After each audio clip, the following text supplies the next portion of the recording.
Channel of Vadodara.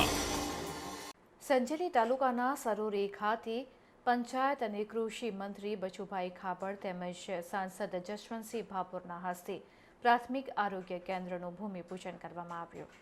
આ ભૂમિપૂજન પ્રસંગે પંચાયત અને કૃષિ મંત્રી બચુભાઈ ખાબડે જણાવ્યું હતું કે ગુજરાતમાં પ્રધાનમંત્રી નરેન્દ્રભાઈ મોદીના કર્મઠ માર્ગદર્શન હેઠળ વિકાસનો મજબૂત પાયો નંખાયો, જેના ફળ આજે મળી રહ્યા છે।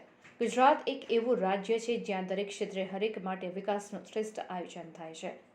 તેઓએ એમ પણ જણાવ્યું કે રાજ્યના અવિરત વિકાસના કેન્દ્રમાં સામાન્ય જનનો સર્વાંગીણ વિકાસ થઈ રહ્યો છે અને આ દિશામાં રાજ્ય સરકાર દ્વારા સર્વગ્રાહી વિકાસ માટે સઘન આયોજન કરાયું છે।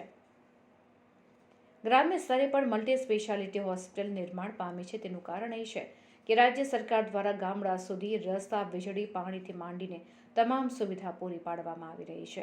ત્યારે કાર્યક્રમમાં તાલુકાના અધિકારીઓ તેમજ પાર્ટીના કાર્યકર્તાઓ, સરપંચ સહિતના હોદ્દેદારો ઉપસ્થિત રહ્યા હતા।